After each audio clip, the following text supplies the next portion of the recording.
तव कथामृतं तप्तजीवनं कविभिडीरितं कल्मषापहं श्रवणमंगलं श्रीमदाततं भुवि गृह्णन्ति ये भूरिदा जनाः। শ্রী শ্রী রামকৃষ্ণ কথামৃত। দক্ষিণেশ্বরে শ্রী রামকৃষ্ণ ভক্ত সঙ্গে এবং ঠনঠনে সিদ্ধেশ্বরী মন্দিরে গমন। ষোড়শ পরিচ্ছেদ। 1883 22 ডিসেম্বর। আজ শনিবার 22 ডিসেম্বর 1883 খ্রিস্টাব্দ। এখন বেলা 9টা হইবে। বলরামের পিতা আসিয়াছেন। রাখাল, হরিশ, মাস্টার, লাটু এখানে বাস করিতেছেন। শ্যামপুকুরের দেবেন্দ্র ঘোষ আসিয়াছেন। শ্রীরামকৃষ্ণ দক্ষিণ পূর্ব বারান্দায় ভক্ত সঙ্গে বসিয়া আছেন। একজন ভক্ত জিজ্ঞাসা করিতেছেন, ভক্তি কিসে হয়? শ্রীরামকৃষ্ণ বলরামের পিতা প্রভৃতি ভক্তদের প্রতি, এগিয়ে পড়ো, 7 দেউড়ির পর রাজা আছেন। সব দেউড়ি পার হয়ে গেলে তবে তো রাজাকে দেখবে। আমি অন্নপূর্ণা প্রতিষ্ঠার সময় দ্বারিকাবাবুকে বলেছিলাম, বড় দিঘিতে বড় মাছ আছে গভীর জলে, চার ফেলো, সেই চারের গন্ধে ওই বড় মাছ আসবে, একবার ঘাই দেবে। প্রেম ভক্তিরূপ চার। ঈশ্বর নরলীলা করেন, মানুষে তিনি অবতীর্ণ হন, যেমন শ্রীকৃষ্ণ, রামচন্দ্র, চৈতন্যদেব। আমি কেশব সেনকে বলেছিলাম যে মানুষের ভিতর তিনি বেশি প্রকাশ। মাঠের আলের ভিতর ছোট ছোট গর্ত থাকে, তাহাদের বলে ঘুঁটি। ঘুঁটির ভিতর মাছ কাঁকড়া জমে থাকে। মাছ কাঁকড়া খুঁজতে গেলে ওই ঘুঁটির ভিতর খুঁজতে হয়। ঈশ্বরকে খুঁজতে হলে অবতারের ভিতর খুঁজতে হয়। ওই 14 পোয়া মানুষের ভিতরে জগন্মাতা প্রকাশ হন। গানে আছে, শ্যামা মা কি কল করেছে, 14 পোয়া কলের ভিতরই কত রঙ্গ দেখাইতেছে। আপনি থাকে কলের ভিতরই, কল ঘুরাই ধরে কল ডুরি, কল বলে আপনি ঘুরি, জানে না কে ঘোরাইতেছে। কিন্তু ঈশ্বরকে জানতে হলে, অবতারকে চিনতে গেলে সাধনের প্রয়োজন। দিঘিতে বড় বড় মাছ আছে, চার ফেলতে হয়। দুধেতে মাখন আছে, মন্থন করতে হয়। সরিষার ভিতর তেল আছে, সরিষাকে পিষতে হয়। মেথিতে হাত রাঙা হয়, মেথি বাঁটতে হয়।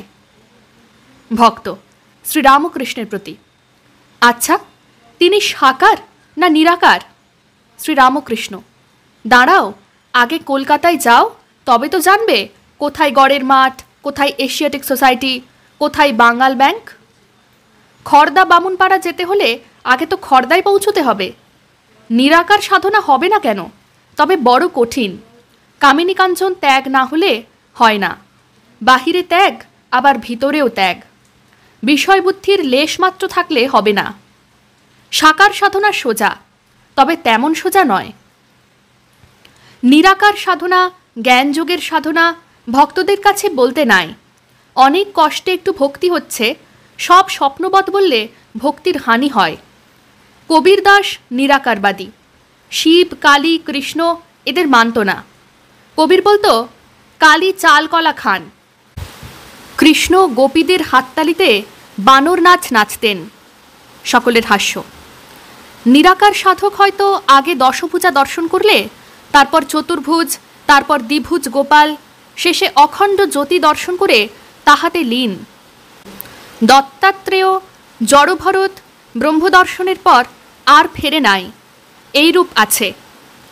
একমতে আছে, শুকদেব সেই ব্রহ্ম সমুদ্রের একটি বিন্দুমাত্র আস্বাদ করেছিলেন, সমুদ্রের হিল্লোল কল্লোল দর্শন শ্রবণ করেছিলেন, কিন্তু সমুদ্রে ডুব দেন নাই। একজন ব্রহ্মচারী বলেছিল, কেদারের ওদিকে গেলে শরীর থাকে না, সেইরূপ ব্রহ্মজ্ঞানের পর আর শরীর থাকে না, 21 দিনে মৃত্যু। প্রাচীরের ওপারে অনন্ত মাঠ। 4 জন বন্ধু প্রাচীরের ওপারে কি আছে দেখতে চেষ্টা করলে, একজন প্রাচীরের উপরে উঠে ওই মাঠ দর্শন করে হা হা করে হেসে অপর পারে পড়ে যেতে লাগলো। 3 জন কোনো খবর দিলে না, একজন শুধু খবর দিলে। তার ব্রহ্মজ্ঞানের পরও শরীর রইল, লোকশিক্ষার জন্য, যেমন অবতার আদির। হিমালয়ের ঘরে পার্বতী জন্মগ্রহণ করলেন আর পিতাকে তার নানান রূপ দেখাতে লাগলেন। হিমালয় বললেন, মা, এসব রূপ তো দেখলাম, কিন্তু তোমার একটি ব্রহ্মস্বরূপ আছে, সেইটি একবার দেখাও। পার্বতী বললেন, বাবা, তুমি যদি ব্রহ্মজ্ঞান চাও তাহলে সংসার ত্যাগ করে সাধুসঙ্গ করতে হবে। হিমালয় কোনো মতে ছাড়েন না। তখন পার্বতী একবার দেখালেন, দেখতেই গিরিরাজ একেবারে মূর্ছিত। এ যা বললুম সব বিচারের কথা। ব্রহ্ম সত্য, জগৎ মিথ্যা, এই বিচার সব স্বপ্নবৎ, বড় কঠিন পথ। এ পথে তার লীলা স্বপ্নবৎ মিথ্যা হয়ে যায়, আবার আমিটাও উড়ে যায়। এ পথে অবতারও মানে না, বড় কঠিন। এসব বিচারের কথা ভক্তদের বেশি শুনতে নাই। তাই ঈশ্বর অবতীর্ণ হয়ে ভক্তির উপদেশ দেন, শরণাগত হতে বলেন। ভক্তি থেকে তাঁর কৃপায় সব হয়, জ্ঞান বিজ্ঞান সব হয়। তিনি লীলা করছেন, তিনি ভক্তের অধীন। কোনো কলের ভক্তি ডোরে আপনি শ্যামা বাঁধা আছে। কখনো ঈশ্বর চুম্বক হন, ভক্ত ছুঁচ হয়, আবার কখনো ভক্ত চুম্বক হয়, তিনি ছুঁচ হন। ভক্ত তাঁকে টেনে লয়, তিনি ভক্তবৎসল, ভক্তাধীন। একমতে আছে যশোদাদি গোপীগণ পূর্বজন্মে নিরাকারবাদী ছিলেন, তাঁদের এতে তৃপ্তি হয় নাই। বৃন্দাবন লীলায় তাই শ্রীকৃষ্ণকে লয়ে আনন্দ। শ্রীকৃষ্ণ একদিন বললেন, তোমাদের নিত্যধাম দর্শন করাবো, এসো যমুনায় স্নান করতে যায়। তাঁরা যেই ডুব দিয়েছেন একেবারে গোলক দর্শন, আবার তারপর অখণ্ড জ্যোতি দর্শন। যশোদা যখন বললেন, কৃষ্ণ রে, ওসব আর দেখতে চায় না, এখন তোর সেই মানুষ রূপ দেখব, তোকে কোলে করব, খাওয়াবো।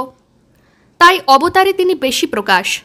অবতারের শরীর থাকতে থাকতে তার পূজা সেবা করতে হয়।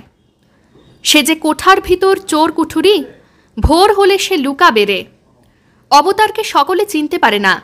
দেহ ধারণ করলে রোগ শোক ক্ষুধা তৃষ্ণা সবই আছে, মনে হয় আমাদেরই মতো। রাম সীতার শোকে কেঁদেছিলেন, পঞ্চভূতের ফাঁদে ব্রহ্ম পড়ে কাঁদে। পুরাণে আছে হিরণ্যক্ষ বধের পর বরাহ অবতার নাকি ছানাপোনা নিয়েছিলেন, তাদের মাই দিচ্ছিলেন। সকলের হাস্য। স্বধামে যাবার নামটি নেই। শেষে শিব এসে ত্রিশূল দিয়ে শরীর নাশ করলে তিনি হি হি করে হেসে স্বধামে গেলেন। সপ্তদশ পরিচ্ছেদ। বৈকালে ভবনাথ আসিয়াছেন, ঘরে রাখাল মাস্টার হরিশ প্রভৃতি আছেন। শনিবার 22 ডিসেম্বর 1883। শ্রীরামকৃষ্ণ ভবনাথের প্রতি। অবতারের উপর ভালোবাসা এলেই হলো। আহা, গোপীদের কি ভালোবাসা! এই বলিয়া গান গাহিতেছেন গোপীদের ভাবে। শ্যাম, তুমি পরাণেরও পরাণ, ঘরে যাবই যে না গো, সেদিন আমি দুয়ারে দাঁড়ায়ে। রাস মধ্যে যখন শ্রীকৃষ্ণ অন্তর্হিত হলেন, গোপীরা একেবারে উন্মাদিনী। বৃক্ষ দেখে বলে, তুমি বুঝি তপস্বী? শ্রীকৃষ্ণকে নিশ্চয়ই দেখেছ, তা না হলে নিশ্চল সমাধিস্থ হয়ে রয়েছ কেন? তৃণাচ্ছাদিত পৃথিবী দেখে বলে, হে পৃথিবী, তুমি নিশ্চিত তাকে দর্শন করেছ, না হলে তুমি রোমাঞ্চিত হয়ে রয়েছ কেন? অবশ্য তুমি তার স্পর্শ সুখ সম্ভোগ করেছ। আবার মাধবীকে দেখে বলে, ও মাধবী, আমায় মাধব দে। গোপীদের প্রেমোন্মাদ। যখন অক্রূর এলেন, শ্রীকৃষ্ণ বলরাম মথুরা যাবার জন্য তার রথে উঠলেন, তখন গোপীরা রথের চাকা ধরে রইলেন, যেতে দেবেন না। এই বলিয়া শ্রীরামকৃষ্ণ আবার গান গাহিতেছেন। ধরো না রথচক্র, রথ কি চক্রে চলে, যে চক্রের চক্রী হরি, যার চক্রে জগৎ চলে। শ্রীরামকৃষ্ণ বলিতেছেন, রথ কি চক্রে চলে? এই কথাগুলি আমার বড় লাগে। যে চক্রে ব্রহ্মাণ্ড ঘোরে, রথির আজ্ঞালয়ে সারথি চালায়। ওং নিরঞ্জনং নিত্যম অনন্তরূপম ভক্তানুকম্পাধৃতবিগ্রহং বৈ ঈশাবতারং পরমেশমেঢ্যং তং রামকৃষ্ণং শিরসা নমামঃ। শ্রীরামকৃষ্ণ अर्पणमस्तु।